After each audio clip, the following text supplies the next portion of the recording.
დღევანდელი ღონისძიება შეეხებოდა თერგდალეულებს, მათ პრინციპებს, რა ამოძრავებდათ მათ, რა სტრატეგია, რა მისია ჰქონდათ, მათი აზრები, საქართველოს სიყვარული, პატრიოტიზმი, გონია რომ შთაგონებას მისცემს ახალგაზრდებს და უცხოელ ხალხს საქართველოში უკეთ გააგებინებს ჩვენ კულტურას, ცივილიზაციას და რა არის დასაფასებელი ჩვენ ქვეყანაში.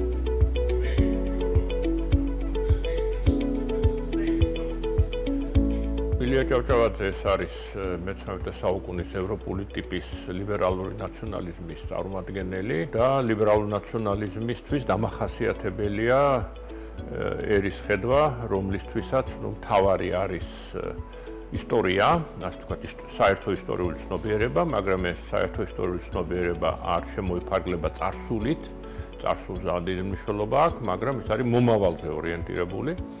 ანუ ეს არის რაღაც ეროვნული პროექტის ერთგულება, ანუ ერის მომავალზე ზრუნვა.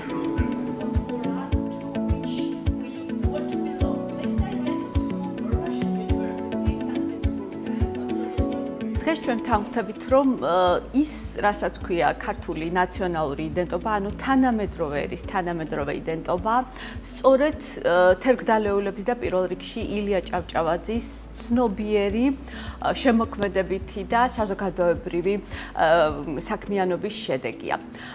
არ დაგვავიწყდეს, რომ ილია თავის წერილებში ძალიან თანმიმდევრულად მუშაობს იმაზე, რომ ქართველებმა თავი იგრძნონ ერთიან ერად, რასაც დღეს იდენტობის კვლევებში ეწოდება ერის კონსოლიდაცია. ეს ცნება, ერთიანი ქართველი ერის ცნება, საქართველოს როგორც ერთეულის ცნება, გააცოცხლა და გააქტიურა და მიუსადა ის თანამედროვე სამყაროს ღირებულებებს.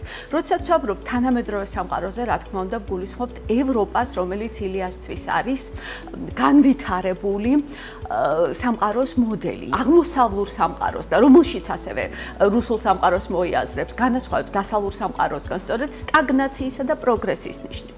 აღმოსავლური სამყაროს სტაგნაციის სივრცეა ილიასთვის დაახლოებით ისეთი, როგორშიც ცხოვრობს ლუარსაბ თათქარიძე.